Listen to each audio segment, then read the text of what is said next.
अस्सलाम वालेकुम student, this is exercise 1.1 class 9th 1.2 class 9th math. So इसमें सबसे पहला क्वेश्चन जो है उसमें कह रहे हैं कि आइडेंटिफाई द फॉलोइंग मैट्रिसेस जो है उनको आइडेंटिफाई करना है। सो इसमें बेसिकली आपने ये बताना है कि ये मैट्रिक्स नल मैट्रिक्स है या क्या है। देखो, जिसमें सारी एंट्रीज जो होंगी वो ज़ीरो होंगी। फॉर एग्जांपल मैं यहाँ पे एक मैट्रिक्स बनाती हूँ, आपको ऐसी मैट्रिक्स देखते हैं जिसमें सारी एंट्रीज जो होती हैं वो ज़ीरो होती हैं। सारी एंट्रीज क्या होती हैं? ज़ीरो होती हैं। जिसमें सारी एंट्रीज ज़ीरो होंगी तो वो मैट्रिक्स जो होगा वो नल मैट्रिक्स होगा। ओके, वो मैट्रिक्स नल मैट्रिक्स होगा। ओके, सेकंड नंबर पे जो बी पार्ट है, अब मैं आपको बताती हूँ कि रोज़ और कॉलम्स को हम कैसे आइडेंटिफाई करते हैं। रोज़ जो होती हैं वो हमारे पास लिखी होती हैं हॉरिजॉन्टल इस तरह करके लिखी होती हैं। ये पैरेलल भी आप कह सकते हैं, पैरेलल होती हैं। और जो मतलब वो स्ट्रेट लाइन में जैसे लाइन होती है ना उस तरह लिखी होती हैं। और जो हमारे पास कॉलम्स होते हैं वो वर्टिकली लिखे होते हैं। तो इस तरह हम आइडेंटिफाई करते हैं कि ये रोज़ और कॉलम जो हैं वो कैसे कि क्या रो है और क्या कॉलम है। ओके, सो हम इसमें बताना है कि ये मैट्रिक्स क्या है। तो ये कौन सी मैट्रिक्स है? ये रो मैट्रिक्स है। ओके, इसमें चीज़ जो है वो स्ट्रेट एक लाइन में लिखी हुई है। एंट्रीज जो है वो सारी स्ट्रेट लाइन में लिखी हुई हैं। जैसे कि इसमें लिखा हुआ है 2, 3 एंड 4। अगर ये 2, 3, 4 इस तरह लिखा है, ऐसे स्ट्रेट लाइन में लिखा हुआ है तो फिर तो ये रो है, ठीक है। लेकिन अगर ये इस तरह लिखा होता 2 और फिर 3 और 4, सो इस तरह क्या होता कि ये कॉलम में लिखा होता तो फिर ये कॉलम मैट्रिक्स होता। और अब ये क्या है? रो मैट्रिक्स है। इस तरह करके हम इनको आइडेंटिफाई करते हैं कि रो मैट्रिक्स कौन सा है और कॉलम मैट्रिक्स कौन सा है। ओके, तो सी पार्ट में क्या कहता है? सी पार्ट में आपने बताना है। तो सी पार्ट क्या है? वो एक कॉलम मैट्रिक्स है, क्योंकि उसमें चीज़ जो है वो वर्टिकल एंट्रीज जो है वो वर्टिकल लिखी हुई हैं। तो डी पार्ट में क्या है? आइडेंटिटी मैट्रिक्स क्या होगा कि जिसमें नॉन डायगोनल एंट्रीज जो होंगी वो 0, 1 होगी और नॉन डायगोनल एंट्रीज जो होंगी वो 0 होंगी। ये नॉन डायगोनल एंट्रीज और जो डायगोनल एंट्रीज हैं वो क्या होंगी? वो 1, 1 होंगी। तो उस मैट्रिक्स को हम आइडेंटिटी मैट्रिक्स कहेंगे। इसको हम यूनिट मैट्रिक्स भी कहते होते हैं, हम इसको यूनिट मैट्रिक्स भी कहते हैं। ओके, तो ये इसको हम यूनिट मैट्रिक्स भी कहेंगे और डायगोनल मैट्रिक्स भी कहेंगे। ओके, सो ई पार्ट आपको देखने से लग रहा है कि ये क्या है? नल मैट्रिक्स है। अब कोई एफ पार्ट जो है इसमें हमने आइडेंटिफाई करना है। तो ये क्या है? कॉलम मैट्रिक्स है। अब क्वेश्चन नंबर 2 को हम सॉल्व करते हैं। तो क्वेश्चन नंबर 2 को सॉल्व करने के लिए क्वेश्चन नंबर 2 का 1 पार्ट जो है उसको हम देखते हैं। तो क्वेश्चन नंबर 2 का 1 पार्ट जो है उसमें क्या है कि ये क्वेश्चन नंबर 2 का 1 पार्ट। ओके, ये देखें, इसमें कह रहा है कि जब नंबर ऑफ़ रोज़ और कॉलम इक्वल नहीं होंगे तो वो हमारे पास रेक्टेंगुलर मैट्रिक्स होगा। फॉर एग्जांपल अगर इसमें देखें तो ये देखें, ये कॉलम्स कितने हैं? 3 हैं। कॉलम्स कितने हैं? 3 हैं। हम यहाँ पे लिख देते हैं C इज़ इक्वल टू क्या है? 3। कॉलम्स इज़ इक्वल टू 3 है। ओके, अब मैं रोज़ को डिफरेंट कलर से करती हूँ ताकि इसको समझने में ईजी हो। सो देखें आप कि अब कॉलम जो हमारे पास है ये देखें, रोज़ हमारे पास कितनी है? 2 हैं। सो रोज़ कितनी है? 2 है। रोज़ 2 है, जिसमें कॉलम्स और जो होंगी रोज़ या रोज़ और कॉलम जो होंगे वो इक्वल नहीं होंगे तो वो हमारे पास कौन सी मैट्रिक्स होगी? वो हमारे पास होगी रेक्टेंगुलर मैट्रिक्स होगी। ओके, सो अब नेक्स्ट पार्ट इसका सॉल्व करते हैं। तो देखते हैं नेक्स्ट पार्ट में उसने हमसे क्या पूछा हुआ है। ओके, नेक्स्ट पार्ट जो 2 है वो ये वाली कौन सी मैट्रिक्स है? ये हमारे पास है कॉलम मैट्रिक्स। क्वेश्चन नंबर 3 में है, 3 पार्ट में है। अब देखिए, रोज़ और कॉलम जिसमें इक्वल होंगे तो वो हमारे पास स्क्वायर होगी, जिसमें इक्वल नहीं होंगे वो होगी रेक्टेंगुलर, और जिसमें इक्वल होंगे वो हमारे पास क्या होगी? स्क्वायर मैट्रिक्स होगी।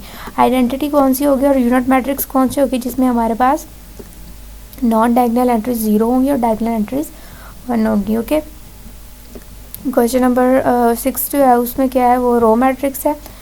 सो ये हमें पता चल गया कि ये कौन सी मैट्रिक्स है? रो मैट्रिक्स है। ओके, अब क्वेश्चन नंबर 7 है। 7 जो है वो कॉलम मैट्रिक्स है। अब ये वाला अगर हम देखें तो ये हमारे पास क्या है? स्क्वायर। क्वेश्चन नंबर 8 में square matrix because rows and columns are equal.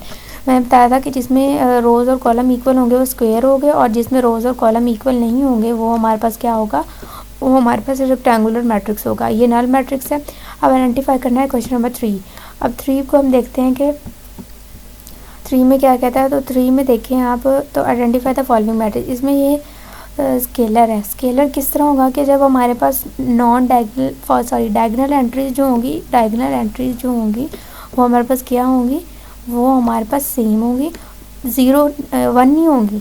1 तो होंगी तो फिर तो आइडेंटिटी है ना, लेकिन डायगोनल एंट्रीज अगर हमारे पास सेम होंगी, 0 से कोई और नंबर होगा, डायगोनल एंट्रीज सेम होंगी तो, और नॉन डायगोनल एंट्रीज 0 होंगी, तो तब हमारे पास क्या होगा कि ये मैट्रिक्स जो होगी वो होगी हमारे पास स्केलर मैट्रिक्स। ओके,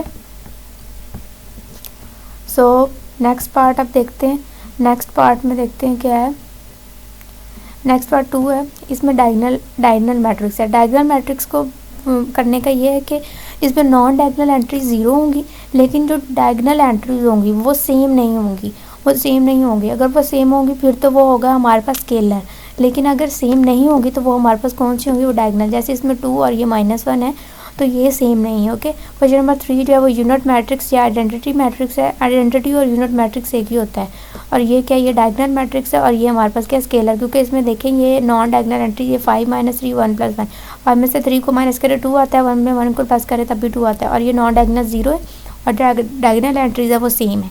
ओके, अब क्वेश्चन नंबर 4 में कह रहा है कि आपने क्या करना है कि नेगेटिव फाइंड करना है। इसमें सिंपल इतना ही करना है कि आपके पास जो वैल्यूज़ दी होंगी, अब आपको पता है कि माइनस माइनस क्या होता है, minus minus is equal to होता है हमारे पास प्लस। ओके, सो अब अगर हम इसका नेगेटिव फाइंड करें तो इसके साथ पहले से माइनस लगा हुआ है, 1 के साथ पहले से -1 लगा हुआ है, तो ये प्लस हो जाएगा और बाकी सारों के साथ माइनस आ जाएगा। सारे क्वेश्चन में सेम ऐसे ही करना है, सेम ही कॉन्सेप्ट है। अच्छा, ट्रांसपोज क्या है? ट्रांसपोज में हम ये करते हैं कि हम रोज़ जो होती हैं उनको चेंज कर देते हैं कॉलम में, और जो कॉलम होते हैं उनको हम चेंज कर देते हैं रोज़ में। ओके, अब देखिए फॉर एग्जांपल ये हमारे पास है, तो इसमें अगर हम देखें तो रोज़ हमारे पास कितनी है, 3 रोज़ हैं। 3 रोज़ है और एक है 3 रोज़ है। मैं क्लियर दूसरी कलर से करती हूँ शेड ताकि इजीली समझ आए। अब देखिए इसमें जो है क्वेश्चन नंबर 1 है, इसमें हमने ट्रांसपोज फाइंड करना है। ट्रांसपोज में सिंपल आपने क्या करना है, कॉलम है ना, इस कॉलम को आपने रो में चेंज कर देना है।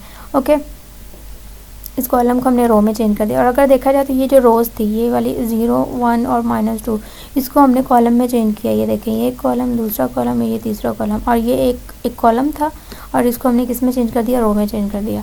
ट्रांसपोज में सिंपल इसी तरह करना होता है कि आपने रोज़ को कॉलम में चेंज करना होता है और कॉलम्स को रोज़ में चेंज करना होता है। ओके, सो क्वेश्चन नंबर ये वाला जो पार्ट है ये बहुत इंपॉर्टेंट है, पेपर पॉइंट ऑफ व्यू बहुत इंपॉर्टेंट है, इसमें स्टार लगा देती हूँ। अब देखिए इस वाले क्वेश्चन में क्या करना है आपने, इसमें क्या करना है कि ए का ट्रांसपोज का अगर हम गेन ट्रांसपोज लें तो वो एक इक्वल आता है। ऑब्वियसली वो एक ही इक्वल आना है। अगर हम ए का ट्रांसपोज लें, फॉर एग्जांपल हमारे पास ये 1 2 है, इसको हम अब किस में लिख देंगे, इसको हम लिख देंगे, ये रो में था ना, तो इसको हमने कॉलम में चेंज कर दिया। ओके, मैं थोड़ा सा इसको नीचे करके दिखाती हूँ। ये देखिए 1 2 है ना, सो 1 2 को हमने किस में चेंज कर दिया, कॉलम में चेंज कर दिया।